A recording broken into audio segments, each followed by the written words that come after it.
ও সিরাজগঞ্জের মানুষ, আল্লাহর নবী সাল্লাল্লাহু আলাইহি ওয়াসাল্লাম জানায় দেন, ও দুনিয়ার মানুষেরা, তোমরা যদি আমি নবীকে দুইটা জিনিসের হেফাজতের জিম্মাদারি দিতে পারো, পরিপূর্ণ দুইটা জিনিস হেফাজত যদি তোমরা করতে পারো, তাহলে আমি পয়গম্বর তোমাদেরকে জান্নাতে নিয়ে যাওয়ার জিম্মাদারি নিয়ে নেব। আল্লাহ নবী জানায় দেন, قال رسول الله صلى الله عليه وآله وسلم من يزمل لي ما بين اللحييه وما بين الرجليه أجمل له الجنة। পয়গম্বর জানায় দেন, এক নম্বরে মানুষ যদি তুমি তোমার জিহ্বার পরিপূর্ণ আমার জিম্মাদারি দিতে পারো, মানুষ তোমাদের দুই চোয়ালের মধ্যবর্তী স্থান যদি পরিপূর্ণ হেফাজত করতে পারো, এবং দ্বিতীয় নম্বরে তোমাদের লজ্জাস্থানের হেফাজত যদি পরিপূর্ণ করতে পারো, তাহলে আমি নবী তোমাদেরকে জান্নাতে নিয়ে যাওয়ার জিম্মাদারি নিয়ে নেব।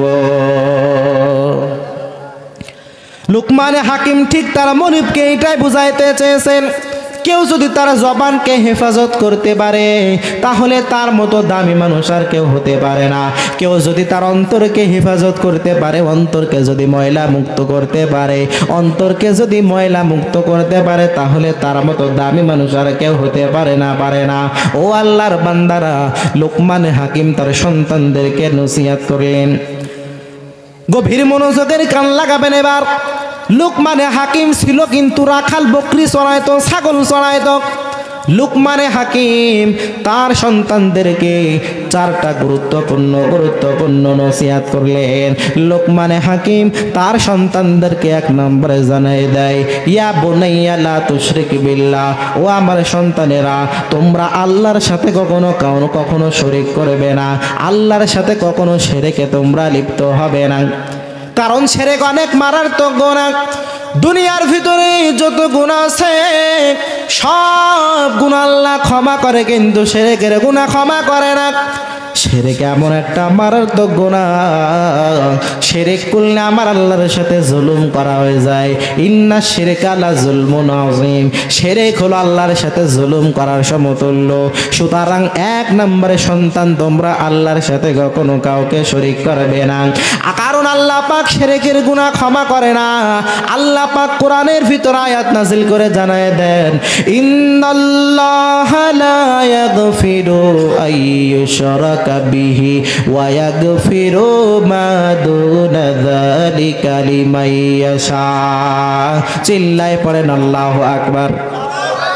আল্লাহ পাক জানায় দেন, নিশ্চয় আমি আল্লাহ পৃথিবীর সমস্ত গুনাহ ক্ষমা করে দেই, কিন্তু শিরকের মতো মারাত্মক গুনাহ আমি আল্লাহ তাআলা ক্ষমা করি না। কারণ যারা আমি আল্লাহর সাথে শিরক করে, তাদের জন্য আমি আল্লাহ তাআলা পরিপূর্ণ জান্নাতকে হারাম করে দেই। আল্লাহ পাক অপর আয়াতের ভিতরে জানায় দেন, ইন্নাহু মাইয়ুশরিক বিল্লাহি ফাকাদ হারামাল্লাহু আলাইহিল জান্নাতা ওয়া মাওয়াহুন নার ওয়া মা লিয-যালিমিনা মিন আনসার। আল্লাহ পাক জানায় দেন, নিশ্চয় যারা আমি আল্লাহর সাথে শিরক করে, তাদের জন্য আমি পরিপূর্ণ জান্নাতটাকে ফাকাদ হারামাল্লাহু আলাইহিল জান্নাতা, তাদের জন্য আমি আল্লাহ তাআলা পরিপূর্ণ জান্নাতটাকে হারাম করে দেই। শুধু জান্নাতটাকে হারাম করে দেয় বিষয়টি এমন না, ওয়া মাওয়াহুন নার, তাদের পরিপূর্ণ জাহান্নামীদের অধিবাসী পরিপূর্ণ বানায় দেয়। শুধু বিষয়টি এমন না, আল্লাহ পাক জানায় দেয়, রে গোলাম, ওয়া মা লিয-যালিমিনা মিন আনসার, যারা জালিম তাদেরকে আল্লাহ তাআলা কখনো সহযোগিতা করে না। জালিম কারা? ইন্না শিরকা লা যুলমুন আযীম, যারা আল্লাহর সাথে শিরক করে তারাই হলো বড় জালিম। এই জালিমদেরকে আমার আল্লাহ তাআলা কখনো সহযোগিতা করে না, জালিমদেরকে আমার আল্লাহ তাআলা কখনো বিন্দু পরিমাণে কোনো হেফাজত করে না। এই জন্য আল্লাহর সাথে শিরকে লিপ্ত হওয়া যাবে না। শিরকের বিষয় অনেক লম্বা আলোচনা, আমি একটু টাচ দিয়ে আখেরি মুনাজাত দিয়ে দেব। শিরকের বিষয় অনেক লম্বা আলোচনা। শিরক হলো দুই প্রকার, এক নম্বরে হলো শিরকে আকবার, দুই নম্বরে হলো শিরকে আসগর। শিরকে আকবার বলা হয় বড় শিরক, শিরকে আসগর বলা হয় ছোট শিরক। শিরকে আকবার বলা হয় আল্লাহর মতো আরেকজন এমন ক্ষমতা মানুষ, এমন ক্ষমতাবান শক্তিশালী মানুষ, শক্তিশালী কেউ আছে এটা মনে করা শিরকে আকবার। আল্লাহর কাছে না চেয়ে অন্য কারোর কাছে চাওয়া শিরকে আকবার। শিরকে আকবার যদি কেউ করে রে বাবা, সে ইসলামের গণ্ডির ভিতরে থাকে না, বরং সে বেঈমান হয়ে যায়। আর শিরকে আসগর বলা হয় অহংকারী করা, তাকাব্বুরি করা। কেউ যদি অহংকারী করে, কেউ যদি তাকাব্বুরি করে, তাহলে শিরকে আসগরের অন্তর্ভুক্ত পরিপূর্ণ হয়ে যায়। শিরকে আসগর বলা হয় আমি নামাজ পড়লাম মানুষ দেখানোর জন্য, দান করলাম মানুষ দেখানোর জন্য রে বাবা, আমি ইবাদত বন্দেগী করলাম সব মানুষ দেখানোর জন্য, পরিপূর্ণ শিরকে আসগরের অন্তর্ভুক্ত হয়ে যাইবে। এই জন্য মানুষ অহংকারী করতে পারে না, কারণ পয়গম্বর আরবি সাল্লাল্লাহু আলাইহি ওয়াসাল্লাম জানায় দেন, আল্লাহ পাক হাদিসে কুদসির ভিতরে জানায় দিয়েছেন, আল কিবরিয়া ও রিদাই ওয়াল আজমাতু ইজারি ফামান নাযাআনি ওয়াহিদাম মিনহুমা কাযাবতুহু ফিন্নার। আল্লাহ পাক হাদিসে কুদসির ভিতরে জানায় দেন, আল কিবরিয়া ও রিদাই, অহংকার হলো আমি আল্লাহর চাদর, ওয়াল আজমাতু ইজারি, আর বড়ত্ব তাকাব্বুরি এইটা হলো আমি আল্লাহর লুঙ্গি। ফামান নাযাআনি ওয়াহিদাম মিনহুমা, কেউ যদি অহংকারী এবং তাকাব্বুরি দুইটার একটা নিয়ে যদি টানাটানি করে, আমি আল্লাহর লুঙ্গি এবং চাদর নিয়ে যদি কেউ টানাটানি করে, আমি আল্লাহ বিন্দু পরিমাণে তাকে ছাড় দেব না, দেব না, দেব না, বরং তার ঠিকানা আমি আল্লাহ বানায় দেব কাযাবতুহু ফিন্নার, জাহান্নামীদের অন্তর্ভুক্ত আমি আল্লাহ পরিপূর্ণ বানায় দেব। চিল্লায় পড়া যাবে কি নাউজুবিল্লাহ।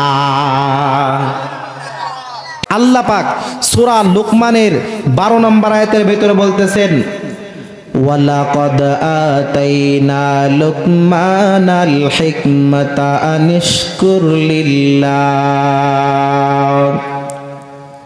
وَمَن يَشْكُرْ فَإِنَّمَا يَشْكُرُ لِنَفْسِهِ। আল্লাহ বলে এই মানুষ, এক নম্বরে আমি লোকমান হাকিমকে হিকমত দান করলাম। লোকমানকে আমি হিকমত দান করার পর লোকমানকে আমি বললাম, লোকমান তুমি আমি আল্লাহর শুকরিয়া আদায় করো, আনিশকুর লিল্লাহ, তুমি লোকমান আমি আল্লাহর কাছে শুকরগুজার হয়ে যাও। কারণ দুনিয়ার মানুষ যদি আমি আল্লাহর কাছে শুকরিয়া আদায় করে, সেইটা হলো আমি আল্লাহর কোনো ফায়দার জন্য না, বরং সব মানুষ নিজের জন্যই, নিজের ফায়দার জন্যই শুকরিয়া আদায় করে। দুনিয়ার কোনো মানুষ যদি আমি আল্লাহর নিয়ামত পেয়ে যদি শুকরিয়া আদায় না করে, এতে আমি আল্লাহর কোনো ক্ষতি নাই। আমি আল্লাহর শুকরিয়া আদায় করলেও আমার কোনো ফায়দা আছে বিষয়টা এমন না, বরং যে শুকরিয়া আদায় করবে সে নিজের জন্যই করলো, যে শুকরিয়া আদায় করবে না সে নিজের জন্যই সে পরিপূর্ণ ক্ষতিগ্রস্তর ভিতরে পড়ে গেল। যার কারণে লোকমানে হাকিমকে আমার আল্লাহ পাক পরিপূর্ণ হিকমত দান করলেন। হিকমত দান করার পর আল্লাহ পাক জানায় দেন, ও লোকমান আনিশকুর লিল্লাহ, তুমি আমি আল্লাহর শুকরিয়া আদায় করো। লোকমানে হাকিম আল্লাহর শুকরিয়া আদায় করতে বিন্দু পরিমাণ দেরি করে না, কারণ লোকমানে হাকিম খুব ভালো করে জানে, আমি যদি আমি আল্লাহ আমার আল্লাহর নিয়ামত পাওয়ার পর যদি শুকরিয়া আদায় না করি, তাহলে আমার আল্লাহ আমার নিয়ামতগুলো ছিনিয়ে নিতে বিন্দু পরিমাণ দ্বিধাবোধ করবে না। কারণ আল্লাহ পাক কোরআনের ভিতর আয়াত নাজিল করে জানায় দেন, লা ইন শাকারতুম লা আযীদান্নাকুম ওয়া লা ইন কাফারতুম ইন্না আযাবি লাশাদীদ। চিল্লায় পড়েন আল্লাহু আকবার। আল্লাহ পাক জানায় দেন, দুনিয়ার মানুষকে আমি আল্লাহ পাক যতগুলো নিয়ামত দান করেছি, এই নিয়ামত পাওয়ার পর মানুষগুলো যদি আমি আল্লাহর নিয়ামতের শুকর আদায় করে, তাহলে আমি আল্লাহ তাআলা আরো নিয়ামত জিয়াদা করে দিই, বৃদ্ধি করে দিই। লা আজিদান্নাকুম, আমি আল্লাহ আরো বৃদ্ধি করে দিই। কিন্তু মানুষগুলো আমি আল্লাহর নিয়ামত পাওয়ার পরে যদি শুকরিয়া আদায় না করে, ওয়ালা ইন কাফারতুম ইন্না আযাবি লাশাদীদ, তাহলে আমি আল্লাহ তাআলা কঠিন থেকে কঠিন আযাবের ভিতরে তাদেরকে ঢুকায় দিই। চিল্লায় পড়েন নাউজুবিল্লাহ। লুকমান হাকিম খুব ভালো করে জানে আমার আল্লাহ আমাকে এত দামি হিকমত দান করলেন, এই হিকমত পাওয়ার পরে অবশ্য আমার আল্লাহর প্রশংসা আমাকে পরিপূর্ণ করা লাগবে। লুকমান হাকিমকে আমার আল্লাহ তাআলা দুইটা অপশন দিয়েছিলেন। কয়টা? আরো জোরে বলেন। লুকমান হাকিমকে আমার আল্লাহ পাক দুইটা অপশন দিয়েছিলেন। লুকমান, তুমি ইচ্ছা করলে হিকমত নিতে পারো, আবার ইচ্ছা করলে তুমি নবুয়ত নিতে পারো। কিন্তু লুকমান নবুয়তের মতো এত বড় সম্মানিত দায়িত্ব নেন নাই, বরঞ্চ লুকমান হাকিম সামান্য হিকমত নিয়েছেন। এরপরে দুনিয়ার সমস্ত মানুষরা জিজ্ঞাসা করলো, লুকমান, তুমি নবুয়তের মতো এত বড় দায়িত্ববান, বড় এত মর্যাদাবান দায়িত্ব না নিয়ে কেন, নবুয়ত না নিয়ে তুমি কেন হিকমত নিলা? লুকমান হাকিম জানায় দেন, হিকমতের থেকে নবুয়তের দায়িত্ব আরো বেশি, অনেক লম্বা দায়িত্ব, অনেক সম্মানিত দায়িত্ব হলেও এর কঠিন ভয়াবহতা আছে। নবুয়তের মতো দায়িত্ব আল্লাহ পাক যদি আমাকে দিতেন তাহলে আমি নিয়ে নিতাম, কোনো সমস্যা ছিল না।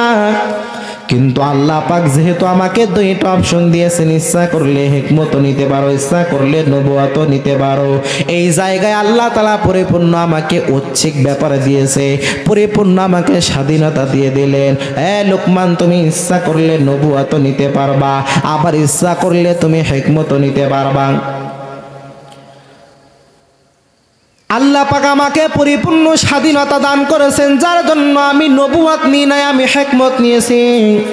কারণ নবুয়তের মতো এত বড় দায়িত্ব নেওয়ার পর যদি দায়িত্ব পালন করতে গিয়ে যদি কোনো ত্রুটি বিচ্যুত হয়ে যায়, দায়িত্ব পালন করতে গিয়ে যদি কোনো ভুল ত্রুটির সম্মুখীন আমি লুকমান হয়ে যাই, তাহলে আল্লাহর দরবারে হিসাবটা একটু কঠিন হয়ে যাবে।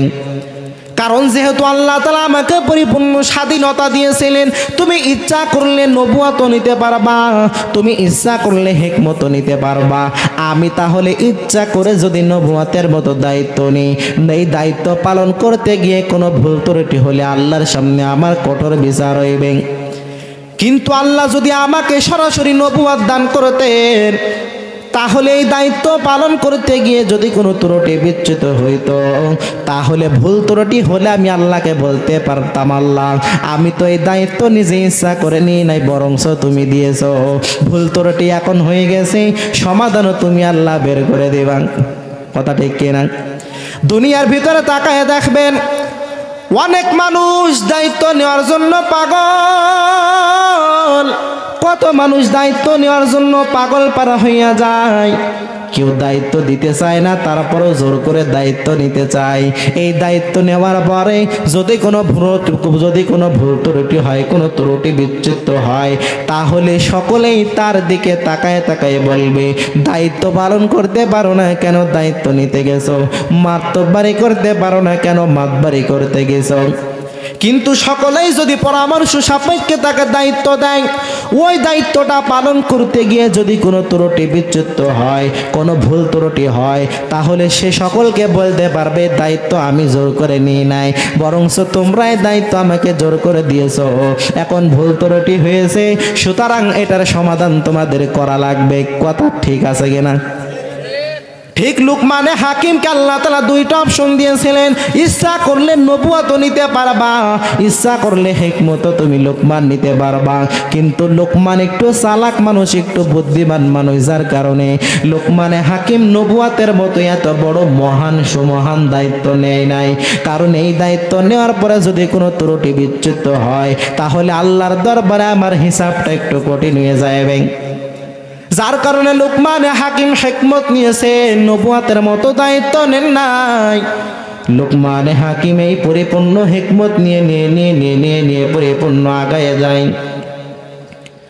লুকমানে হাকিম এত বড় একজন দামি মানুষ, যার কথা আল্লাহ পাক কোরআনের ভিতরে দিয়েছেন। লুকমানে হাকিম সম্পর্কে আল্লাহ তাআলা প্রশংসা করলেন, তাহলে বুঝতে হবে লুকমানে হাকিম যেমন তেমন কোনো মানুষ না। কথা ঠিক না বেড়ে? লুকমানে হাকিমের কথা আল্লাহ পাক কোরআনের ভিতরে জানাই দিয়েছেন, ওয়ালাকাদ আতাইনা লুকমানাল হিকমাতা আনিশকুর লিল্লাহ ওয়া মান ইয়াশকুর ফা ইন্নামা ইয়াশকুরু লিনাফসি। আল্লাহ পাক ডাক দিয়ে জানায় দেন, ও লুকমান আমি আল্লাহর শুকরিয়া আদায় করো, আমি তোমাকে হিকমত দান করলাম, পরিপূর্ণ হিকমত দান করলাম। লুকমানে হাকিম পরিপূর্ণ আল্লাহর দরবারে শুকরিয়া আদায় করলেন, বিন্দু পরিমাণে শুকরিয়া আদায় করতে কোনো দ্বিধাবোধ করে নাই, শুকরিয়া আদায় করতে বিন্দু পরিমাণে কৃপণতা লুকমান করে নাই। কারণ লুকমানে হাকিম তাকায় দেখি আমার আল্লাহ তো নিয়ামত দিয়েছে, আবার এই নিয়ামত পেয়ে আমি আল্লাহর শুকরিয়া আদায় করব, আমার সমস্যা কোথায়? লুকমানে হাকিম যেমন তেমন কোনো মানুষ না। আপনার আমার নাম আল্লাহ তাআলা কোরআনের ভিতরে দেন নাই, কিন্তু লুকমানের নাম দিয়েছেন। বুঝতে হবে লুকমান কোনো যেমন তেমন মানুষ না। আল্লাহ তাআলা লুকমানের নামকে নামকরণ করে কোরআনের ভিতরে সূরা নাজিল করলেন রে বাবা। তাহলে বুঝতে হবে আল্লাহ তাআলা লুকমানের পরিচয় করায় দিতেছেন। আপনাদের অঞ্চলের কোনো চেয়ারম্যান বা কোনো এমপি সাহেব অন্য জেলায় যাওয়ার পরে কেউ তাকে চেনে না, কেউ তাকে জানে না, তাকে কেউ সম্মান করবে না, এটা স্বাভাবিক।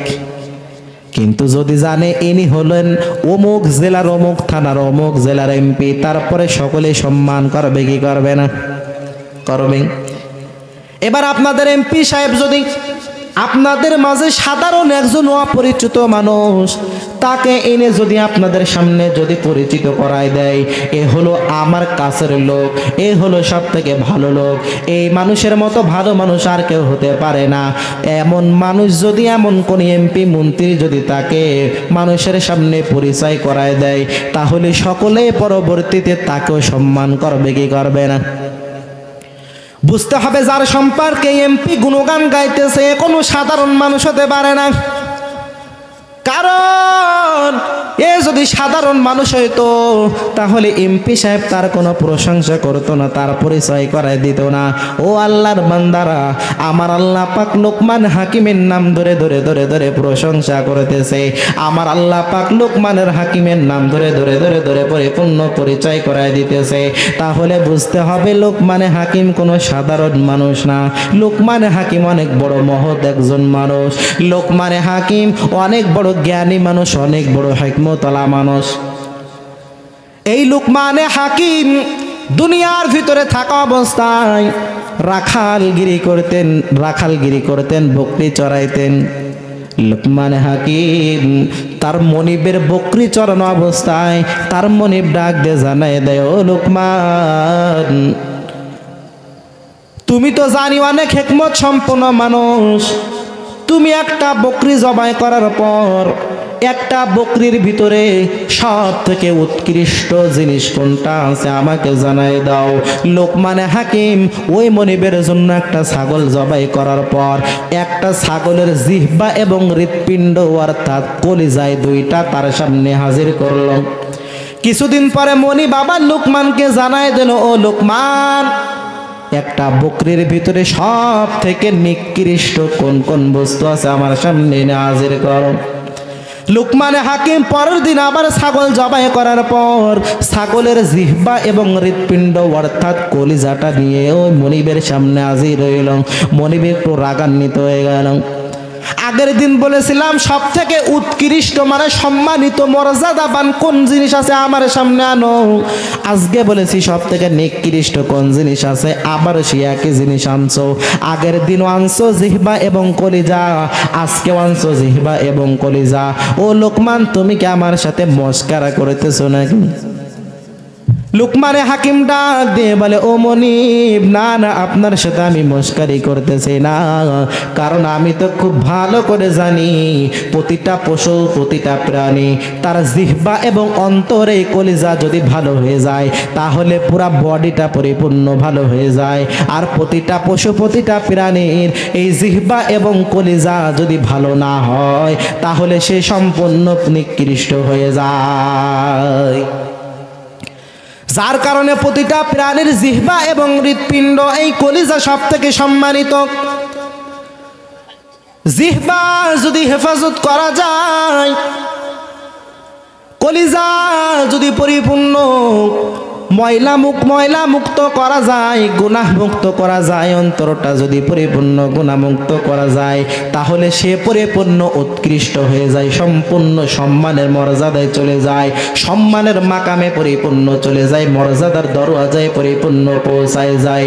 কিন্তু জিহ্বা এবং এই কলিজাটা যদি খারাপ হয় বুঝতে হবে তার মতো নিকৃষ্ট বস্তু প্রাণী আর গোটা দুনিয়াতে নাই।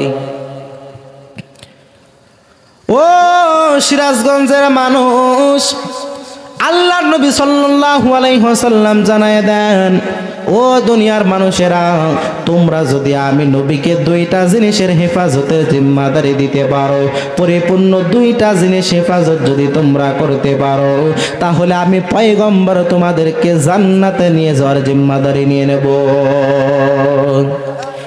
আল্লাহ নবী জানায় দেন, ক্বালা রাসূলুল্লাহ সাল্লাল্লাহু আলাইহি ওয়া আলিহি ওয়া সাল্লাম, মাইয়াজমালনি মা বাইনাল লাহইহি ওয়া মা বাইনাল রিজলাইহি আজমান লাহুল জান্নাহ। পয়গম্বর জানায় দেন, এক নম্বরে মানুষ যদি তুমি তোমার জিহ্বার পরিপূর্ণ আমার জিম্মাদারি দিতে পারো, মানুষ তোমাদের দুই চোয়ালের মধ্যবর্তী স্থান যদি পরিপূর্ণ হেফাজত করতে পারো, এবং দ্বিতীয় নম্বরে তোমাদের লজ্জাস্থানের হেফাজত যদি পরিপূর্ণ করতে পারো তাহলে আমি নবী তোমাদেরকে জান্নাতে নিয়ে যাওয়ার জিম্মাদারি নিয়ে নেব। লুকমানে হাকিম ঠিক তার মনিবকে এটাই বুঝাইতে চেয়েছেন, কেউ যদি তার জবানকে হেফাজত করতে পারে তাহলে তার মতো দামি মানুষ আর কেউ হতে পারে না। কেউ যদি তার অন্তরকে হেফাজত করতে পারে, অন্তরকে যদি ময়লা মুক্ত করতে পারে, অন্তরকে যদি ময়লা মুক্ত করতে পারে তাহলে তার মতো দামি মানুষ আর কেউ হতে পারে না। ও আল্লাহর বান্দারা, লুকমানে হাকিম তার সন্তানদেরকে নসিহত করলেন। গভীর মনোযোগের কান লাগাবেন এবার। লুকমানে হাকিম ছিল কিন্তু রাখাল, বকরি চড়াইতো, ছাগল চড়াইতো। লুকমানে হাকিম তার সন্তানদেরকে চারটা গুরুত্বপূর্ণ নসিহত করলেন। লুকমানে হাকিম তার সন্তানদেরকে এক নম্বরে জানাই দেয়, ইয়া বুনাইয়া লা তুশরিক বিল্লাহ, ও আমার সন্তানেরা, তোমরা আল্লাহর সাথে কখনো শরীক করবে না, আল্লাহর সাথে কখনো শিরকে তোমরা লিপ্ত হবে না। কারণ শিরক অনেক মারাত্মক গুনাহ। দুনিয়ার ভিতরে যত গুনাহ আছে সব গুনাহ আল্লাহ ক্ষমা করে, কিন্তু শিরকের গুনাহ ক্ষমা করে না। শিরক এমন একটা মারাত্মক গুনাহ, শিরক করলে আমার আল্লাহর সাথে জুলুম করা হয়ে যায়। ইন্না শিরকা লা যুলমুন আযীম, শিরক হলো আল্লাহর সাথে জুলুম করার সমতুল্য। সুতরাং এক নম্বরে সন্তান, তোমরা আল্লাহর সাথে কখনো কাউকে শরীক করবে না, কারণ আল্লাহ পাক শিরকের গুনাহ ক্ষমা করে না। আল্লাহ পাক কোরআনের ভিতর আয়াত নাযিল করে জানায় দেন, ইন্নাল্লাহা লা ইয়াগফিরু আইয়ুশরাকা বিহি ওয়া ইয়াগফিরু মা দুনা যালিকা লিমান ইয়াশা। চিল্লায় পড়েন আল্লাহু আকবার। আল্লাহ পাক জানায় দেন, নিশ্চয় আমি আল্লাহ পৃথিবীর সমস্ত গুনাহ ক্ষমা করে দেই, কিন্তু শিরকের মতো মারাত্মক গুনাহ আমি আল্লাহ তাআলা ক্ষমা করি না। কারণ যারা আমি আল্লাহর সাথে শিরক করে তাদের জন্য আমি আল্লাহ তাআলা পরিপূর্ণ জান্নাতকে হারাম করে দেই। আল্লাহ পাক অপর আয়াতের ভিতরে জানায় দেন, ইন্নাহু মাইয়ুশরিক বিল্লাহি ফাকাদ হারামাল্লাহু আলাইহিল জান্নাতা ওয়া মাওয়াহুন নার ওয়া মা লিয-যালিমিনা মিন আনসার। আল্লাহ পাক জানায় দেন, নিশ্চয় যারা আমি আল্লাহর সাথে শিরক করে তাদের জন্য আমি পরিপূর্ণ জান্নাতটাকে ফাকাদ হারামাল্লাহু আলাইহিল জান্নাতা, তাদের জন্য আমি আল্লাহ তাআলা পরিপূর্ণ জান্নাতটাকে হারাম করে দেই। শুধু জান্নাতটাকে হারাম করে দেয় বিষয়টি এমন না, ওয়া মাওয়াহুন নার, তাদের পরিপূর্ণ জাহান্নামীদের অধিবাসী পরিপূর্ণ বানায় দেয়। শুধু বিষয়টি এমন না, আল্লাহ পাক জানায় দেয়, রে গোলাম ওয়া মা লিয-যালিমিনা মিন আনসার, যারা জালিম তাদেরকে আল্লাহ তাআলা কখনো সহযোগিতা করে না। জালিম কারা? ইন্না শিরকা লা যুলমুন আযীম, যারা আল্লাহর সাথে শিরক করে তারাই হলো বড় জালিম। এই জালিমদেরকে আমার আল্লাহ তাআলা কখনো সহযোগিতা করে না, জালিমদেরকে আমার আল্লাহ তাআলা কখনো বিন্দু পরিমাণে কোনো হেফাজত করে না। এই জন্য আল্লাহর সাথে শিরকে লিপ্ত হওয়া যাবে না। শিরকের বিষয় অনেক লম্বা আলোচনা, আমি একটু টাচ দিয়ে আখেরি মুনাজাত দিয়ে দেব। শিরকের বিষয় অনেক লম্বা আলোচনা। শিরক হলো দুই প্রকার, এক নম্বরে হলো শিরকে আকবার, দুই নম্বরে হলো শিরকে আসগর। শিরকে আকবার বলা হয় বড় শিরক, শিরকে আসগর বলা হয় ছোট শিরক। শিরকে আকবার বলা হয় আল্লাহর মতো আর একজন এমন ক্ষমতাবান শক্তিশালী মানুষ, শক্তিশালী কেউ আছে এটা মনে করা শিরকে আকবার। আল্লাহর কাছে না চেয়ে অন্য কারোর কাছে চাওয়া শিরকে আকবার। শিরকে আকবার যদি কেউ করে রে বাবা, সে ইসলামের গণ্ডির ভিতরে থাকে না, বরং সে বেঈমান হয়ে যায়। আর শিরকে আসগর বলা হয় অহংকারী করা, তাকাব্বুরি করা। কেউ যদি অহংকারী করে, কেউ যদি তাকাব্বুরি করে, তাহলে শিরকে আসগরের অন্তর্ভুক্ত পরিপূর্ণ হয়ে যায়। শিরকে আসগর বলা হয় আমি নামাজ পড়লাম মানুষ দেখানোর জন্য, দান করলাম মানুষ দেখানোর জন্য রে বাবা, আমি ইবাদত বন্দেগী করলাম সব মানুষ দেখানোর জন্য, পরিপূর্ণ শিরকে আসগরের অন্তর্ভুক্ত হয়ে যাইবে। এই জন্য মানুষ অহংকারী করতে পারে না, কারণ পয়গম্বর আরবি সাল্লাল্লাহু আলাইহি ওয়াসাল্লাম জানায় দেন, আল্লাহ পাক হাদিসে কুদসির ভিতরে জানায় দিয়েছেন, আল কিবরিয়া ও রিদাই ওয়াল আজমাতু ইজারি ফামান নাযাআনি ওয়াহিদাম মিনহুমা কাযাবতুহু ফিন্নার। আল্লাহ পাক হাদিসে কুদসির ভিতরে জানায় দেন, আল কিবরিয়া ও রিদাই, অহংকার হলো আমি আল্লাহর চাদর, ওয়াল আজমাতু ইজারি, আর বড়ত্ব তাকাব্বুরি এইটা হলো আমি আল্লাহর লুঙ্গি। ফামান নাযাআনি ওয়াহিদাম মিনহুমা, কেউ যদি অহংকারী এবং তাকাব্বুরি দুইটার একটা নিয়ে যদি টানাটানি করে, আমি আল্লাহর লুঙ্গি এবং চাদর নিয়ে যদি কেউ টানাটানি করে, আমি আল্লাহ বিন্দু পরিমাণে তাকে ছাড় দেব না, বরং তার ঠিকানা আমি আল্লাহ বানায় দেব কাযাবতুহু ফিন্নার, জাহান্নামীদের অন্তর্ভুক্ত আমি আল্লাহ পরিপূর্ণ বানায় দেব। চিল্লায় পড়া যাবে কি নাউজুবিল্লাহ। তাহলে আমরা বুঝলাম এক নম্বরে শিরকে আকবার মানে বড় শিরিক, শিরকে আসগর মানে ছোট্ট শিরিক। শিরকে আকবার করার কারণে ইসলামে থাকে না, পরিপূর্ণ বেঈমান হয়ে যায়। কিন্তু শিরকে আসগর করলে ইসলাম থেকে খারেজ হয় না, বরং যতটুক শিরকে আসগর করেছে ততটুক শাস্তি তাকে ভোগ করা লাগবে। শিরকে আকবার যদি কেউ করে তাহলে তার যত আমল আছে সব আমল বরবাদ হয়ে যায়। একটা মানুষ 50 বছর হায়াত পেয়েছে, একেবারে 49 বছর নেক আমলে কোনো কমতি নাই, কোনো ত্রুটি নাই, কিন্তু 50 বছরে এসে যদি শিরকে আকবারের অন্তর্ভুক্ত হয়ে যায়, তাহলে 49 বছরের আমল পরিপূর্ণ বরবাদ করে দিবেন কে? 49 বছরের আমল আমার আল্লাহ তাআলা পরিপূর্ণ ধূলিসাৎ করে দিবেন। কিন্তু শিরকে আসগর করার কারণে বিন্দু পরিমাণে কোনো আমলের কোনো কমতি হবে না। শিরকে আসগর করার কারণে তার সমস্ত আমল বিফলে যাবে, বিষয়টি এমন না। যতটুকু আমল সে শিরকে আসগরের অন্তর্ভুক্ত হয়েছে ততটুকু করে শাস্তি তার পরিপূর্ণ ভোগ করা লাগবে। এরপরে আর একটা জবাব হলো শিরকে আসগার যদি কেউ করে, শিরকে আকবার যদি কেউ করে, শিরকে আকবার মানে বড় শিরিক করার কারণে যদি তওবা না করে যদি অন্ধকার কবরের বাসিন্দা হয়ে যায় রে বাবা, তাহলে চিরস্থায়ী জাহান্নাম।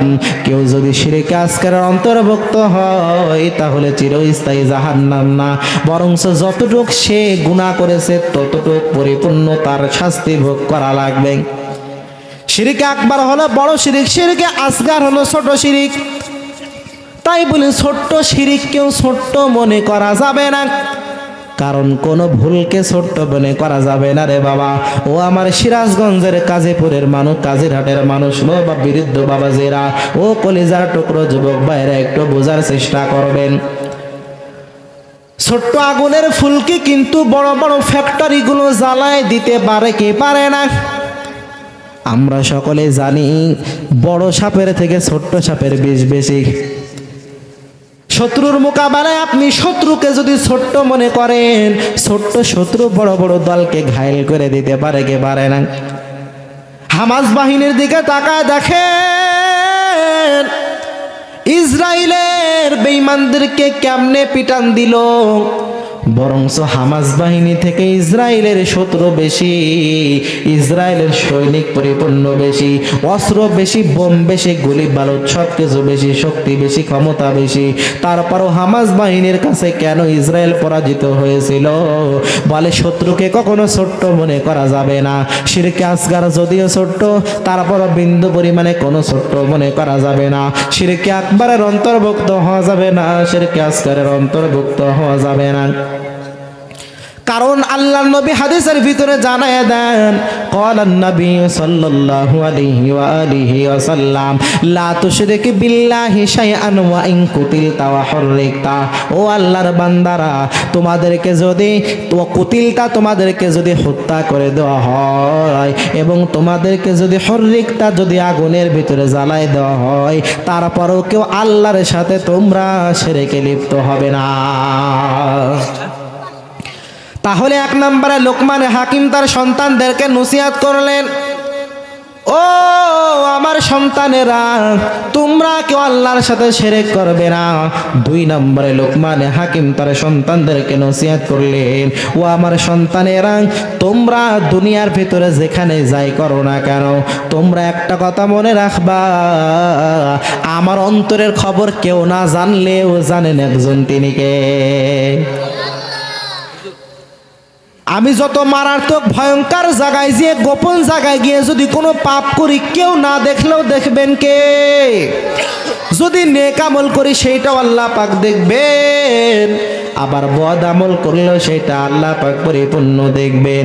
ইবনে কাসিরের ভিতরে আল্লামা ইবনে কাসির রাহমাতুল্লাহ আলাইহি জানায় দেয়, তাফসীর ইবনে কাসিরের ভিতরে জানায় দেয়, তা ওই যে লোকমান হাকিম তার সন্তানদেরকে নসিহত করলেন, লোকমান হাকিম জানায় দিলেন, রে বাবা, তোমরা যদি কোনো পাথরের ভিতরে লুকায় লুকায়ও যদি কোনো নেক আমল করো, সেইটা আমার আল্লাহ দেখবে।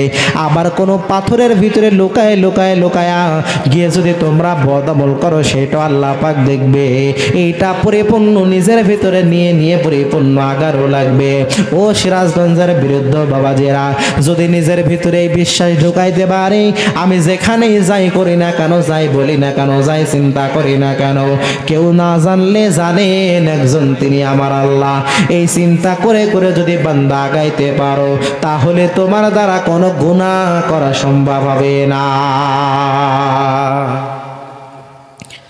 তাহলে লোকমান হাকিম এক নাম্বার নসিহত করলেন সন্তানদেরকে, লা তুশরিক বিল্লাহ, আল্লাহর সাথে শিরক করা যাবে না। দুই নাম্বার, ও আমার সন্তানেরা, তোমরা যেখানে যাই করো না কেন, আমার আল্লাহ কিন্তু পরিপূর্ণ জানেন এবং দেখেন। এটা পরিপূর্ণ বিশ্বাস করে করে করে আগানো লাগবে। লোকমান হাকিমের বা তিন নাম্বার নসিহত, ইয়া বুনাইয়া আকিমুস সালাত, ও আমার সন্তানেরা, তোমরা যেখানেই থাকো না কেন, পরিপূর্ণ নামাজ তোমাদেরকে কায়েম করা লাগবে, পরিপূর্ণ নামাজ তোমাদেরকে সুন্দরভাবে আদায় করা লাগবে এবং সৎকর্মের আদেশ করবা, অসৎ কাজের নিষেধ করবা। কারণ সৎ কাজের আদেশ যদি তোমরা করতে পারো, অসৎ কাজের নিষেধ যদি তোমরা করতে পারো, তাহলে তোমরাই হবা শ্রেষ্ঠ জাতি ঘোষণা দিয়েছেন আমার আল্লাহ। আল্লাহ পাক জানায় দেন, কুনতুম খায়রা উম্মাতিন উখরিজাত লিন-নাস তা'মুরুনা বিল মা'রুফি ওয়া তানহাউনা আনিল মুনকার ওয়া তু'মিনুনা বিল্লাহ। চিল্লায়ে পড়েন আল্লাহু আকবার। আল্লাহ পাক জানায় দেন, তারাই হলো সর্বশ্রেষ্ঠ জাতি যারা উখরিজাত লিন-নাস, যারা মানুষকে সৎকর্মের আদেশ করার জন্য বাইর হয়, যারা মানুষকে পরিপূর্ণ অসৎ কর্ম থেকে বিরত হওয়ার জন্য তারা বাইর হয়। তা'মুরুনা বিল মা'রুফ ওয়া তানহাউনা আনিল মুনকার, মানুষকে সৎ কাজের আদেশ করে, মানুষকে অসৎ কাজের পরিপূর্ণ নিষেধ করে। তারাই হলো পরিপূর্ণ সৎ মানুষ, তারাই হলো পরিপূর্ণ দামি মানুষ, তারাই হলো সম্পূর্ণ দামি মানুষ। এইটা হলো লোকমানে হাকিম তার সন্তানদেরকে 3 নাম্বার নসিহত পরিপূর্ণ করে দিলেন। এরপরে লোকমানে হাকিম পরিপূর্ণ এবার 4 নাম্বার নসিহত করলেন, ও আমার সন্তানেরা, তোমরা মানুষের সাথে যখন কথা বলবা তখন তোমরা কেউ মুখ বাঁকা করে কথা বলবা না। কথা বলার সময় তোমরা মুখ দিয়ে খারাপ কোনো অঙ্গভঙ্গিমা এগুলো করবে না। কারণ এইটা করার কারণে মুসলমান জাতি কষ্ট পায়, এইটা করার কারণে তোমার অপর ভাই কষ্ট পাইবে, যার কারণে এটা করা যাবে না। এই জন্য আল্লাহ নবী সাল্লাল্লাহু আলাইহি ওয়াসাল্লাম হাদিসের ভিতরে পরিপূর্ণ জানায় দেন, মান সালিমাল মুসলিমুনা মিন লিসানি ওয়া ইয়াদি, ওই ব্যক্তি পরিপূর্ণ মুসলমান হতে পারবে না যতক্ষণ পর্যন্ত তার জবান এবং তার হাত দ্বারা অপর মুসলমান নিরাপদ না থাকবে। ওই ব্যক্তি পরিপূর্ণ মুসলমান হয়ে যাবে যেই ব্যক্তির জবান এবং 2টা হাত দ্বারা কোনো মানুষ কষ্ট পাবে না, তখন সে মুসলমানের কাতারে পড়ে যাবে।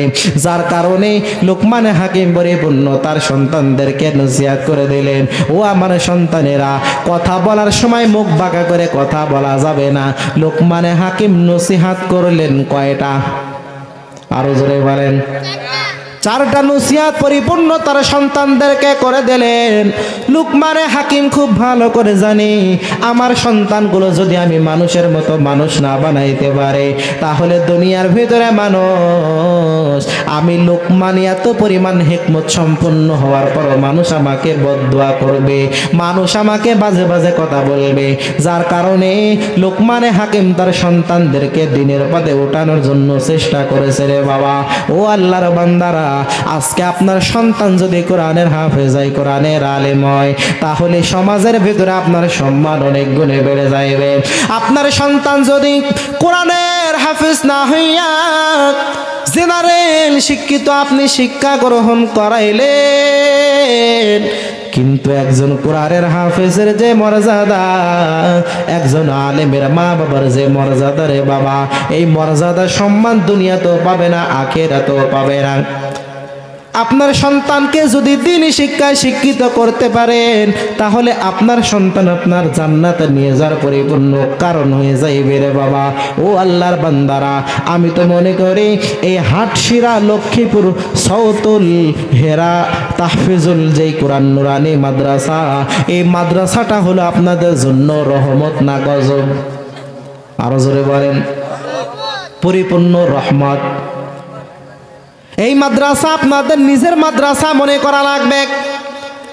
মাদ্রাসার ভিতরে ছোট্ট ছোট্ট বাচ্চা কোরআন সুন্দরভাবে শিক্ষা করতেছে।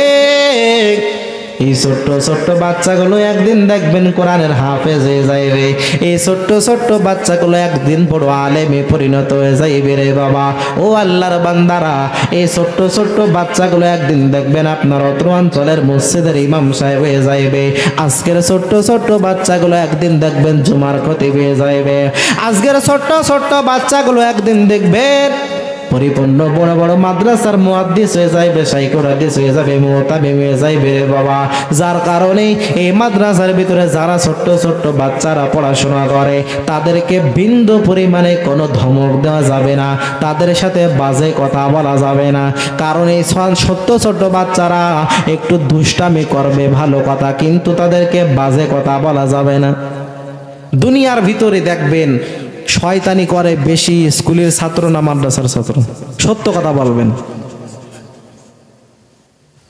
মাদ্রাসার ছাত্র বেশি শয়তানি করে, বেশি দুষ্টুমি করে ছোট্টবেলায়। এর কারণও আছে। শয়তান স্কুল কলেজ ভার্সিটির পোলাপানের ধোঁকা দিয়ে যতটুক মজা পায়, তার থেকে মাদ্রাসার ছাত্রদেরকে ধোঁকা দিয়ে আরো বেশি মজা পায়। তার কারণ কি জানেন? তার কারণ হলো ইরা হলো তালেবুল ইলম। ইরা যদি দিন শিক্ষা করে তাহলে শয়তানের লস। আর স্কুল কলেজ ভার্সিটিতে যারা পড়ে, শয়তান এদের ধোঁকা দিয়ে কি করবে? এরা তো এমনি বেলাইনি আছে, বেদিনী আছে, এদের বেশি ধোঁকা দেয় না। শয়তানের একটা সর্দার আছে, এই সর্দার প্রতিদিন 24 ঘন্টা পরে হিসাব নেয়, কে কতটুক মানুষকে ধোঁকা দিয়েছো, প্রতিদিন হাজিরা নেয়। তো হাজিরা নেওয়ার পরে একদিন বিরাট বড় একটা মজমা কায়েম করেছে শয়তানে। মজমা কায়েম করার পরে সমস্ত শয়তানদের থেকে শয়তানের সর্দার চেয়ারে বসে আছে, এক এক করে ডাকতেছে, বলো তুমি 24 ঘন্টায় কি কাজ করেছো বলো। এক একজন এসে বলে, আমি একটা মেয়ে আর একটা ছেলের ভিতরে হারাম রিলেশনে আমি পরিপূর্ণ জড়াই দিছি। আচ্ছা ঠিক আছে চলে যাও। আর একজন আসে বলে, আমি একজনকে হালাল খাবার খাইতে গিয়েছিল, আমি হারাম খাবার খাওয়াই দিছি। আচ্ছা ঠিক আছে যাও। আর একজনকে আমি চুরির মতো অপরাধে জড়িত করাই দিছি। আচ্ছা ঠিক আছে চলে যাও। আর একজনকে আমি জিনার মতো অপরাধে জড়াই দিছি। আচ্ছা ঠিক আছে চলে যাও। আর একজনকে আমি সুদের মতো এই মারাত্মক গুনার ভিতরে আমি জড়িত করাই দিছি। আচ্ছা ঠিক আছে চলে যাও। সবার যখন হিসাব কিতাব নেওয়া শেষ, এক কোনায় একটা ন্যাংলা শয়তান বসে আছে। কি শয়তান? ন্যাংলা শয়তান। তো ন্যাংলা শয়তানের রাখতে বলে, তুই এদিকে রাই, তুই কি করেছিস বল। সে বলে, সর্দার সাহেব আমি তো তেমন কিছু করতে পারি নাই, ওই সকালবেলায় একটা মাদ্রাসার ছাত্র সে মাদ্রাসায় যাচ্ছিল, প্রতিমধ্যে খেলা হচ্ছিল, তা আমি ওই ছোট্ট বাচ্চাটাকে তার মন ঘুরাই দিছি, সে আর মাদ্রাসায় যায়নি, সকালতে দুপুর পর্যন্ত খেলা দেখে বাড়ি গিয়েছে, মাদ্রাসায় আর যায়নি। শয়তানের সর্দার পরে, আয় তুই আমার বুকে আয়, জড়ায় ধরে সেই আপ্যায়ন আর আদর যত্ন, বলে পুরস্কার তো তুই পাবি। কারণ কি? কারণ হলো মাদ্রাসার সন্তান এ যদি দ্বীনি ইলম শিক্ষা করে তাহলে এর দ্বারা আরো হাজারো মানুষ দ্বীনি ইলম শিক্ষা করবে কি করবে না? মাদ্রাসার ছাত্রকে যদি ধ্বংস করা যায় তাহলে এই জমিন থেকে দ্বীন, ইসলাম, কোরআন, ইলম সব কিছু ধ্বংস করা সম্ভব হবে। যার কারণে শয়তান এতগুলো অপরাধ করাইলো, কিন্তু সর্দারের কারোরটা পছন্দ হয়নি। পছন্দ হয়েছে মাদ্রাসার ছোট্ট বাচ্চাকে ধোঁকা দিয়ে বোকা বানাইছে, ওইটাই বেশি পছন্দ হয়েছে। তার মানে কি বোঝা গেল? শয়তান সবসময় মাদ্রাসার ছাত্রদের বেশি ধোঁকা দেয়। কথা ঠিক না বেঠিক? সব থেকে বেশি ধোঁকা দেয়,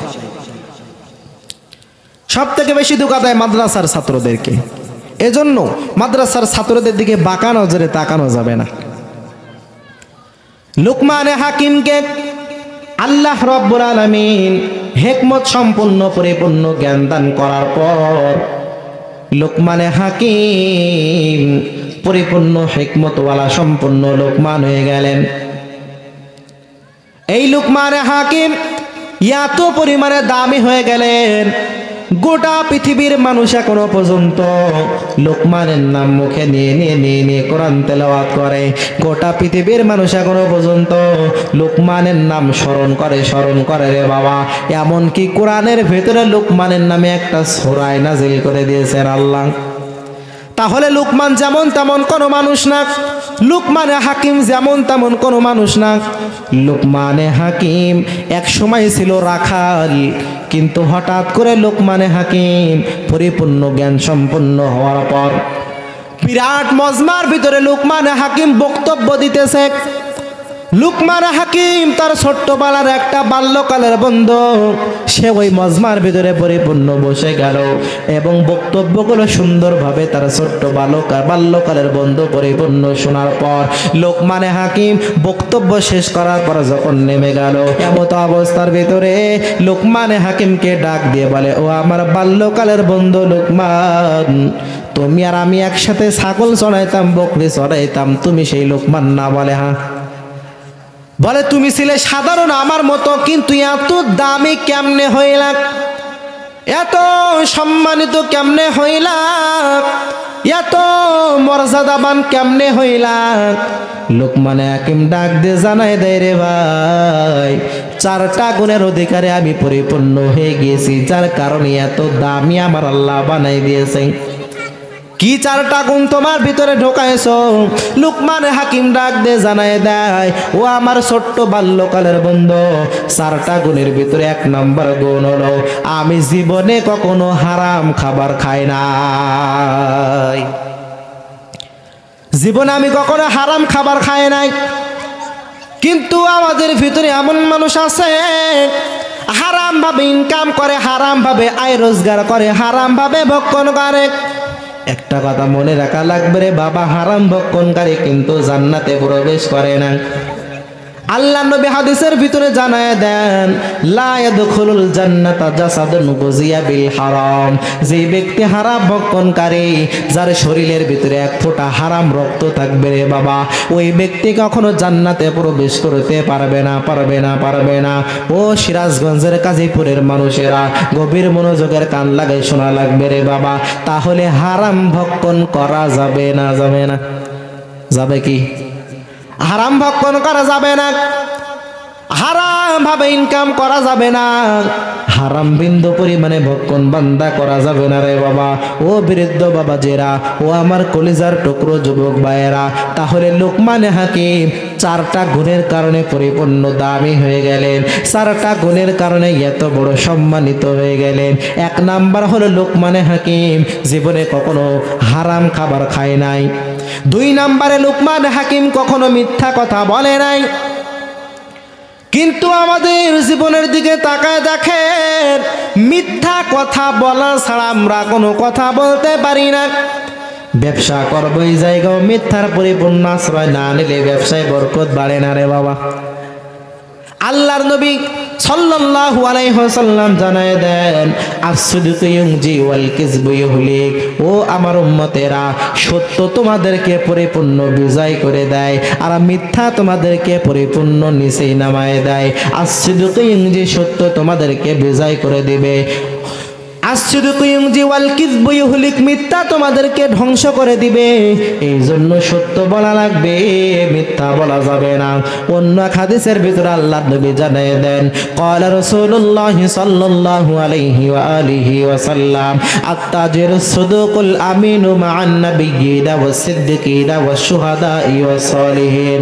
আল্লাহর নবী সাল্লাল্লাহু আলাইহি ওয়াসাল্লাম জানিয়ে দেন, দুনিয়ার ভিতরে যারা সত্য বলে ব্যবসা করবে, যারা মিথ্যা বলবে না, সঠিকভাবে যারা ব্যবসা করবে, তাদেরকে আমার আল্লাহ পাক কিয়ামতের মাঠে নবীগণ, সিদ্দিকগণ, শহীদগণদের সাথে জান্নাতের মেহমান বানাই দিবে।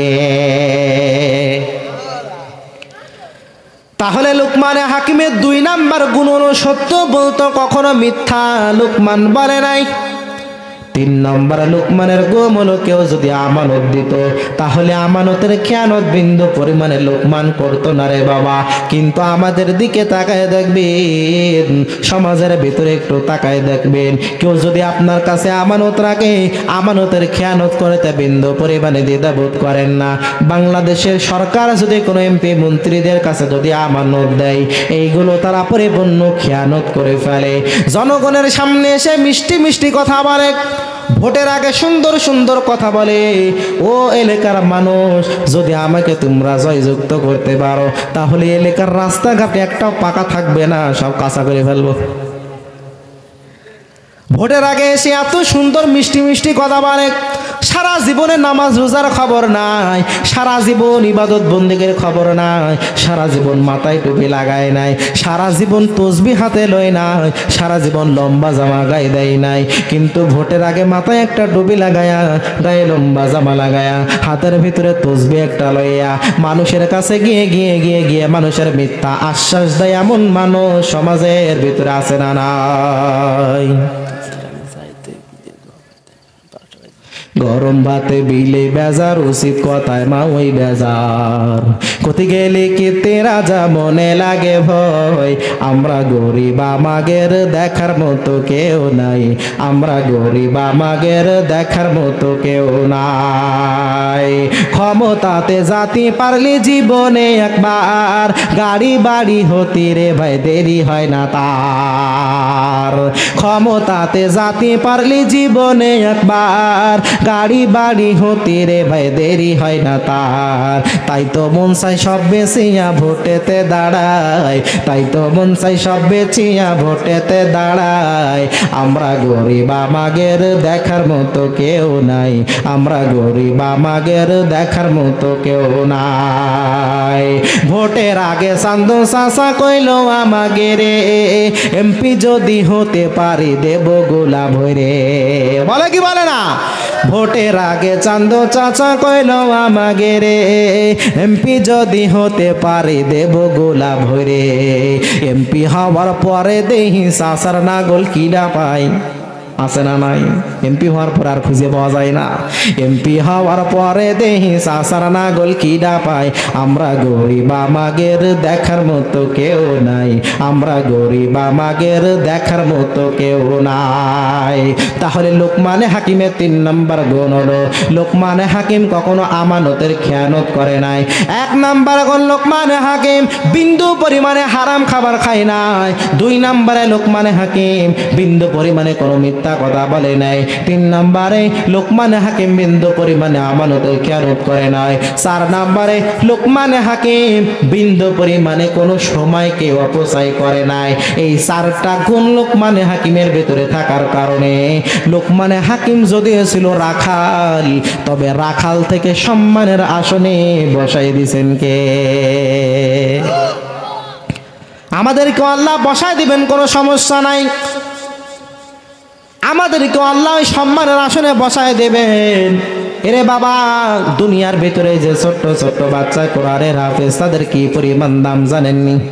মদিনার পয়গম্বর ডাক দিয়ে জানায় দেয়, রে বাবা, কিয়ামতের মাঠে প্রতিটা হাফেজকে আল্লাহ পাক ডাক দেবে, এই কোরআনের হাফেজ এদিকে আসো, ও কোরআনের হাফেজ এদিকে চলে আসো, ও সাহেবে কোরআন, আমি আল্লাহর সামনে দাঁড়ায় যাও। ওই দিন আল্লাহর সাথে পরিপূর্ণ দিদার হওয়ার পর আল্লাহ পাক পরিপূর্ণ জানায় দিবে, ইকালু লি সাহিবিল কুরআনি ইকরা ওয়ারতাকি ওয়ারাতিল কামা কুনতা তুরাতিলু ফিদ দুনিয়া ফা ইন্না মানজিলাকা ইনদা আখিরি আয়াতিন তাকরাউহা। আল্লাহ পাক ওই দিন সমস্ত সাহেবে কোরআনদেরকে ডাক দিয়ে জানাই দেবে, ও কোরআনের হাফেজ, ও কোরআনের আলেম, দুনিয়ার ভিতরে যেমনি তোমরা সূরা ফাতিহা থেকে সূরা নাস পর্যন্ত পড়তা, আজকে ওয়ারাতিল কামা কুনতা তুরাতিলু ফিদ দুনিয়া, যেমনি দুনিয়ার ভিতরে তোমরা পড়তা, আজকেও ঠিক তেমন সুন্দরভাবে পড়তে থাকো, পড়তে থাকো, পড়তে থাকো। প্রতিটা আয়াত পড়ার বিনিময় আমার আল্লাহ জান্নাতের ভিতরে হাফেজদের জন্য 1 তলা বিল্ডিং এর মালিক বানায় দিবে। এরপরে প্রশ্ন, হুজুর হাফেজ কত তলায় থাকবে? আল্লাহ নবী তাও জবাব দিয়েছেন, ফা ইন্না মানজিলাকা ইনদা আখিরি আয়াতিন তাকরাউহা, পবিত্র কোরআনের সর্বশেষ আয়াত মিনাল জিন্নাতি ওয়ান নাস, তার মানে এই সর্বশেষ আয়াত তেলাওয়াত করার বিনিময়ে সর্ব উপরে, সবার উপরে যেই জান্নাতটা হবে, ওই জান্নাতের ভিতরে সাহেবে কোরআন হাফেজে কোরআনরা থাকবে। এই কোরআনের অনেক সম্মান, অনেক দাম, অনেক মর্যাদা। ছোট্ট একটা ঘটনা মনে পড়ে গেল, বলবো নাকি?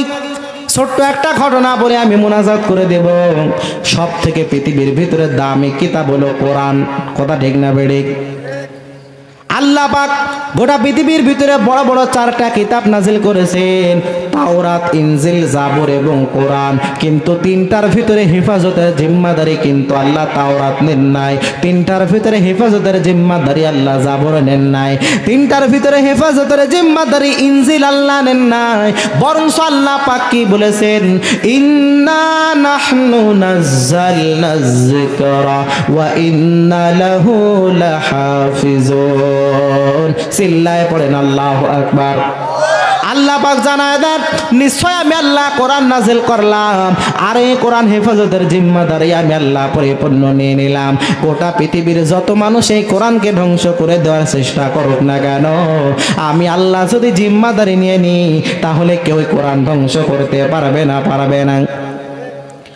মুসলমানদের ভিতরে যারা কোরআন সম্পর্কে যারা জ্ঞান রাখে, কোরআন হাদিসের যারা জ্ঞান রাখে, তাদেরকে কি বলা হয়? আলেম। কি বলা হয়? আলেম বলা হয়। কিন্তু খ্রিস্টানদের ভিতরে তাদের বাইবেলের যারা জ্ঞানী, তারা বাইবেল সম্পর্কে যারা পণ্ডিত, তাদেরকে বলা হয় পাদ্রী। কি বলা হয়? পাদ্রী। এক খ্রিস্টান পাদ্রী একদিন অনেক মানুষের সামনে চ্যালেঞ্জ শুনে দিল, ও মুসলমানেরা গভীর মনোযোগ দিবেন। মুসলমানদেরকে চ্যালেঞ্জ ছুড়ে দিল, তোমাদের কোরআন সত্য নাকি আমাদের বাইবেল সত্য, একটু পরীক্ষা হয়ে যাক। তোমাদের কোরআন যদি সত্য হয় তাহলে তোমাদের আল্লাহ সত্য, আর আমাদের বাইবেল যদি সত্য হয় তাহলে আমাদের যিশু পরিপূর্ণ সত্য। নাউজুবিল্লাহ বলবেন না? কি পরীক্ষা করা লাগবে? ওই পাদ্রী জানাই দিল একজন আলেমকে, তোমাদের কোরআনকে আগুনের ভিতরে ফেলাইবা, আমাদের বাইবেলকে আগুনের ভিতরে ফেলাইব। যদি তোমাদের কোরআন পড়ে ছাই ছাই হয়ে যায় তাহলে মনে করব কোরআন মিথ্যা, আল্লাহ মিথ্যা। কিন্তু আমাদের বাইবেল যদি আগুনের ভিতরে পড়ে ছাই ছাই হয় তাহলে মনে করব বাইবেল মিথ্যা, আমাদের যিশু মিথ্যা। কোরআন যদি না পড়ে তাহলে মনে করব কোরআন সত্য, আল্লাহ সত্য। বাইবেল যদি না পড়ে তাহলে মনে করব বাইবেল সত্য, আমাদের যিশু সত্য। খ্রিস্টান পাদ্রী একটা কাজ করেছে, একটা চালাকি করেছে। মনোযোগ দিবেন, মনোযোগ আছে তো? খ্রিস্টান পাদ্রী একটা চালাকি করেছে। ওই জামানার ভিতরে একটা মলম পাওয়া যেত, যেই মলম যদি কোনো কিছুতে লাগিয়ে ওই জিনিসটা যদি আগুনের ভিতরে দেন তাহলে 24 ঘন্টায় আগুন তাকে কোনো স্পর্শ করতে পারবে না। খ্রিস্টান পাদ্রী যুক্তি করে, চালাকি করে বাইবেলের ভিতরে মলম লাগিয়ে রেখেছে। কিন্তু খ্রিস্টান পাদ্রী তো জানে মুসলমানের তো এই বুদ্ধি নাই, কলা কৌশল তার ভিতরে নাই। কোরআনের ভিতরে তো কোনো মলম লাগানো নাই। ওই কোরআন যখন আগুনের ভিতরে দিবে তখন আগুনের ভিতরে কোরআন পড়ে ছাই ছাই হয়ে যাইবে, কোরআন মিথ্যা সাব্যস্ত হয়ে যাইবে, আল্লাহ মিথ্যা সাব্যস্ত হয়ে যাইবে। কিন্তু আমাদের বাইবেলে তো মলম লাগাই রেখেছি গোপনে গোপনে। এই বাইবেল আগুনের ভিতরে দেওয়ার পর বাইবেল আগুনে স্পর্শ করতে পারবে না, বাইবেল সত্য হয়ে যাইবে, আমাদের যিশুও সত্য হয়ে যাবে। বিরাট বড় চালাকির খেলা কিনা। এরপরে একদিন দিক নির্দেশনা পরিপূর্ণ দিন দিয়ে দিল, অমুক দিন অমুক মজমার ভিতরে হাজার হাজার লক্ষ লক্ষ মানুষের সমাগম। একদিকে মুসলমান আর একদিকে হলো ইহুদিরা। সকলে আজকে দেখবে কোরআন সত্য নাকি বাইবেল সত্য দেখার জন্য হাজার হাজার লক্ষ লক্ষ মানুষের ঢল নেমেছে। এবার খ্রিস্টান পাদ্রী সকাল সকাল স্টেজের ভিতরে উঠে একবার স্টেজের এই কোণা থেকে ওই কোণায় যায় আর হুঙ্কার ছাড়ে, গর্জন ছাড়ে, কই সেই মুসলমান আলেম কই, কই সেই মুসলমান আলেম কই, কোরআন আজকে মিথ্যা প্রমাণিত হয়ে যাইবে, আমাদের বাইবেল পরিপূর্ণ সত্য প্রমাণিত হয়ে যাইবে। কারণ পাদ্রীর মনে তো বল আছে, সাহস আছে, আমাদের বাইবেল তো আগুনে দিলেও পড়বে না, কারণ কি লাগানো আছে? মলম লাগানো আছে। এরপরে কিছুক্ষণ পর একজন ছদ্মবেশী, একজন বুজুর্গ, একজন আল্লাহওয়ালা, একজন আলেম, মাথায় পাগড়ি পরা, গায়ে লম্বা জামা লাগানো, মুখে লম্বা দাড়ি আছে, নিচু করে হয়ে মাথা নিচু করে করে করে করে করে ধীরে ধীরে স্টেজের ভিতরে আসার পর এরপরে পাদ্রী অনেক খুশি হয়ে গেল। খেলা ফাইনাল এখনই হয়ে যাবে, আমাদের পরিপূর্ণ জয় হব, মুসলমানরা পরাজয় হয়ে যাইবে। আলেম পরিপূর্ণ কোরআনটা বুকে পরিপূর্ণ লাগায়া লাগায়া স্টেজের ভেতরে এসে পরিপূর্ণ খ্রিস্টান পাদ্রীকে জানায় দেয়, ও খ্রিস্টান পাদ্রী ভাই, বলে ভাই দ্রুত আমাদের কার্যক্রম শুরু করা লাগবে। বলে হ্যাঁ করব, সমস্যা নাই। বলে কোনো কিছু প্রতিযোগিতা দিতে হলে, কোনো কিছু নিয়ে বহাস করতে হলে, চ্যালেঞ্জ করতে হলে দুই দলেরই কোনো শর্ত থাকা লাগে। এক দলের শর্ত হয় না, দুই দলেরই শর্ত লাগে। ও খ্রিস্টান পাদ্রী, তোমার শর্ত অনুযায়ী আজকের এই মজমার ভিতরে এসেছি, কোরআন আগুনের ভিতরে দিব। এখানে আমি আলেমের কোনো শর্ত ছিল না, তোমার শর্ত পরিপূর্ণ মেনে নেব, আমার শর্ত একটা মানা লাগবে। খ্রিস্টান পাদ্রী ডাক দিয়ে বলে, আপনার একটা কেন হাজার হাজার সব শর্ত মেনে নেব, আপনি কোরআন আগুনে দেবেন কি আগে তাই বলেন? বলে হ্যাঁ দেব। আপনি যত শর্ত দেবেন সব মানব, কোরআন দেবেন কি বলেন? বলে হ্যাঁ কোরআন আগুনে দেব, সমস্যা নাই।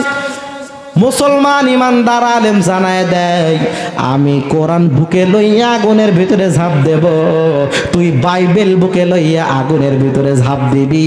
খেলা এবার ফাইনাল হয়ে গেল। খ্রিস্টান পাদ্রী দেখতেছে কোরআনে তো মলম লাগানো নাই, বাইবেলে তো মলম লাগানো আছে, বাইবেল আগুনের ভিতরে দিলে পড়বে না, কিন্তু আমি পাদ্রীর শরীরে তো মলম লাগানো নাই। আমি যদি আগুনের ভিতরে ঝাঁপ দিই, বাইবেল পড়বে না, কিন্তু আমি তো পুড়ে ছাই ছাই হয়ে যাইব। যার কারণে এই জায়গা থেকে খ্রিস্টান পাদ্রী এবার কুকুরের লেজের মতো লেজ গুছিয়ে এবার পালানো শুরু করে দিল। মুসলমানদের বিজয় দান করে দিলেন তিনি কে? যাই হোক, কোরআন সত্য, এর ভিতরে কোনো সন্দেহ আছে? কোনো সন্দেহ নাই। আপনাদের এই মাদ্রাসার মাহফিলকে কেন্দ্র করে আজকের যে আয়োজন, এই আয়োজনের পিছনে আপনারা অনেক টাকা পয়সা দিয়ে, বুদ্ধি পরামর্শ দিয়ে আপনারা অনেক মেহনত করেছেন, অনেক শ্রম করেছেন, অনেক কিছু দিয়েছেন। যাই হোক, আপনাদের ভিতরে আর কেউ কে আছেন যে একটু মাদ্রাসার জন্য সহযোগিতা করবেন, হেল্প করবেন, একটু আপনাদের দানের হাত একটু বাড়িয়ে দেবেন, এমন কেউ কে আছেন? আমি মুসাফির মানুষ, সেই যশোর থেকে এসেছি শুধু আপনাদের এই সিরাজগঞ্জে আপনাদের সামনে কোরআন সুন্নাহর কথা বলার জন্য। আমি এতক্ষণ পর্যন্ত কি কোনো আগড় বাগড় উল্টা পাল্টা ফালতু কোনো কথা বলেছি? সরাসরি কোরআন হাদিস দিয়ে, একেবারে কোরআন হাদিসের পরে কোরআন হাদিস দিয়ে আপনাদেরকে কিছু দেওয়ার চেষ্টা করেছি। তাহলে আজকের আলোচনা থেকে আমরা কয়েকটা জিনিস বুঝতে পারলাম। এক নম্বর হলো, সন্তানকে যদি দ্বীনে শিক্ষায় শিক্ষিত না করান, তাহলে দুনিয়াতে আপনাকে বেজ্জতি হওয়া লাগবে, আখিরাতেও বেজ্জতি হওয়া লাগবে। সন্তানকে যদি আপনি দিনদার বানাতে চান, তাহলে লুকমানে হাকিম 4টা নসিহত করেছেন, এই 4টা নসিহত আপনার সন্তানকে করা লাগবে। আপনার সন্তান যদি দিনদার হয়, তাহলে দুনিয়াতেও শান্তি, আখিরাতেও শান্তি। দুনিয়াতে এবং আখিরাতে আমরা শান্তি চাই কি চাই না? আলহামদুলিল্লাহি রাব্বিল আলামিন, والصلاة والسلام على خير خلقه محمد وعلى آله وأصحابه أجمعين. اللهم إنك عفو تحب العفو فاعف عني. اللهم إني أعوذ بك من البرص والجنون والجذام ومن سيء الأسقام. يا ربي لك الحمد كما ينبغي لجلال وجهك وعظيم سلطانك. ও দয়ার মালিক, এই গভীর রজনীতে আপনার বান্দা, আপনার বান্দিরা আপনার শাহী দরবারে আমরা হাত উঠাইছি। আল্লাহ, মেহেরবানি করে আমাদের জিন্দেগির সমস্ত ভুল ত্রুটি আপনি ক্ষমা করিয়ে দেন। আল্লাহ, আয় রব্বুল আলামিন, আজকের এই মাহফিলকে আপনি দিনের জন্য কবুল ও মঞ্জুর করে নেন। আল্লাহ, আয় রব্বুল আলামিন, যে আলোচনাগুলো করলাম, এই আলোচনার উপরে আমাদের সকলকে মেনে বুঝে আমল করার তৌফিক দান করেন। আয় রব্বুল আলামিন, যারা আমিন আমিন বলতেছে, আমাদের ভিতর অনেকের মা নাই, বাবাও নাই। মা অন্ধকার গহীন কবরে চলে গেছে, বাবা অন্ধকার গহীন কবরে চলে গেছে। আল্লাহ, অনেক সন্তান এই গভীর রাত্রে বাসায় গিয়ে মাকে ডাক দিলে মায়ের জবান থেকে আওয়াজ পাইবে, বাবাকে ডাক দিলে বাবার জবান থেকে আওয়াজ পাইবে, কিন্তু কে না জানিয়ে এতিমের মতো ময়দানে হাত তুলছে। মা বলে ডাকার মতো মা নাই, বাবা বলে ডাকার মতো বাবা নেই। আল্লাহ, আয় রব্বুল আলামিন, যাদের মা বাবা অন্ধকার গহীন কবরের বাসিন্দা হয়ে গেছে, আল্লাহ মেহেরবানি করে মা বাবার কবরকে আপনি জান্নাতুল ফিরদাউসের বাগান বানায় দেন। আয় রব্বুল আলামিন, এই মাদ্রাসাকে আপনি কবুল ও মঞ্জুর করে নেন। এই প্রতিষ্ঠানকে আপনি কিয়ামত পর্যন্ত পরিপূর্ণ জারি রাখেন। আল্লাহ, আয় রব্বুল আলামিন, মাদ্রাসার মুতামিম সাহেব হযরতুল আল্লাহ মাওলানা মুফতি আব্দুল খালিক সাহেব দামাত বারাকাতুহুম। আল্লাহ, আয় রব্বুল আলামিন, আমার উস্তাদ সমতুল্লাহ, আয় রব্বুল আলামিন, তাকে আপনি দিনের জন্য কবুল ও মঞ্জুর করে দেন। আল্লাহ, আয় রব্বুল আলামিন, মাদ্রাসাকে আপনি দিনের জন্য কবুল ও মঞ্জুর করে নেন।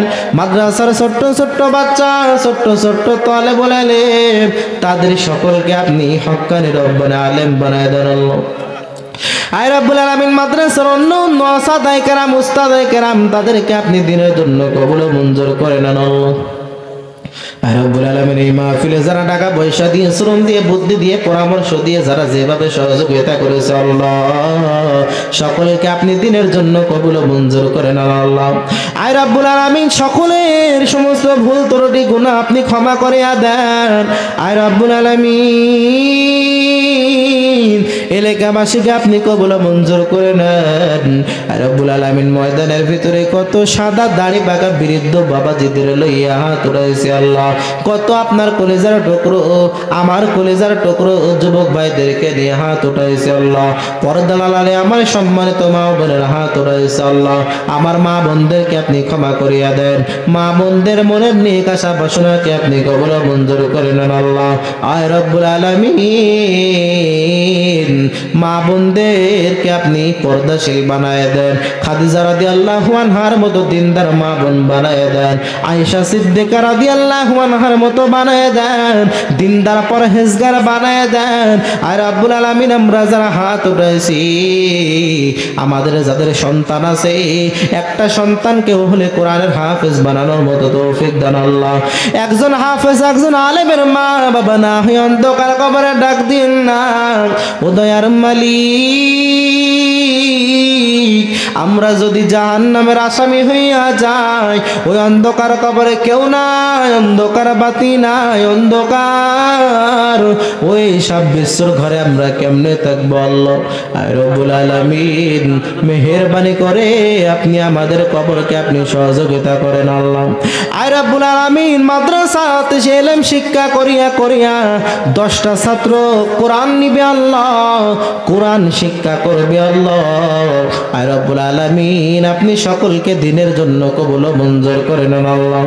এই 10টা ছাত্রকে আপনি কোরআনের হাফেজে পরিণত করে দেন, 10টা ছাত্রকে আপনি হক্কানে আলেমে পরিণত করে দেন। আয় রব্বুল আলামিন, এই প্রতিষ্ঠানকে আপনি দিনের হক মার্কাজ হিসেবে আপনি কবুল মঞ্জুর করে নেন আল্লাহ।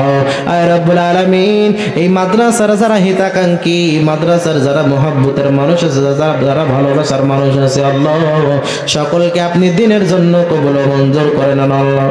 আয় রব্বুল আলামিন, জাহান্নামীদের অন্তর্ভুক্ত আমাদেরকে বানাইন না, ওই জাহান্নামের আগুন সহ্য করতে পারবো না। আয় রব্বুল আলামিন, দুনিয়ার কারোর কাছে না চাইয়া আপনার কাছে চাইতেছি, আমরা জানি আপনি ছাড়া আমাদের ক্ষমা করার যোগ্য আর কেউ নাই। আয় রব্বুল আলামিন, জীবনে জেনে না জেনে, বুঝে না বুঝে, গোপনে প্রকাশ্য, ইচ্ছায় অনিচ্ছায়, নফসের দোকায় পড়ে, শয়তানের দোকায় পড়ে আল্লাহ কত গুনাহে কাবিরা করলাম, কত গুনাহে সাগিরা করলাম আল্লাহ। মেহেরবানি করে আপনি ক্ষমা করিয়ে দেন আল্লাহ। সকলেরই দরজা হতে আল্লাহ ফিরিয়া আপনার দারো যাই রইলাম, তাকায়া আপনি যদি মাফ না করেন বান্দারে, আপনি যদি মাফ না করেন বান্দারে, বলেন আপনার বান্দা যাবে কারদারে, বলেন আপনার বান্দা যাবে কারদারে। আয় রব্বুল আলামিন, দুনিয়াতে অনেক বড় বড় বড় বড় দরওয়াজা আছে, কিন্তু কোন দরওয়াজায় আমরা হাত বাড়াই আল্লাহ। আপনার শাহী দরওয়াজায়, আপনার শাহী দরবারে হাতটা দুখানি বাড়াই দিয়েছি আল্লাহ। পরিপূর্ণ ইমানদার না বানায়া অন্ধকার কবরে আমাদেরকে ডাক দিয়েন না। আয় রব্বুল আলামিন, পরিপূর্ণ মুসলমান না বানায় অন্ধকার কবরে ডাক দিয়েন না আল্লাহ। আয় রব্বুল আলামিন, জান্নাতীদের খাতায় নাম না লিখিয়া আমাদেরকে মৃত্যু দিয়েন না আল্লাহ। মৃত্যুর সময় জবানে কালেমা জারি করিয়া দিয়েন, মৃত্যুর সময় ইমানি হালতে যেন মৃত্যু হয় সেই তৌফিক আপনি দান করে দিয়েন আল্লাহ। আয় রব্বুল আলামিন, জীবনে একবার হলেও মক্কা মদিনায় যাওয়ার মতো তৌফিক দান করেন আল্লাহ। আয় রব্বুল আলামিন, যারা ঋণগ্রস্ত তাদের ঋণ পরিশোধ করার মতো তৌফিক দান করেন আল্লাহ। আয় রব্বুল আলামিন, যারা অসুস্থ তাদের পরিপূর্ণ শিফায়ে কামেলা আজলা দান করেন আল্লাহ। আয় রব্বুল আলামিন, যারা ব্যবসায়িক তাদের ব্যবসার ভিতরে আপনি বরকত দান করেন আল্লাহ। আয় রব্বুল আলামিন, যারা চাকরিজীবী তাদের চাকরির ভিতরে আপনি বরকত দান করেন আল্লাহ। আয় রব্বুল আলামিন, যারা কৃষিজীবী তাদের ফসলের ভিতরে আপনি পরিপূর্ণ বরকত দান করেন আল্লাহ। আয় রব্বুল আলামিন, আপনার ইয়াতিম নবীর ওসিলায় দোয়াটাকে কবুল ও মঞ্জুর করে নেন।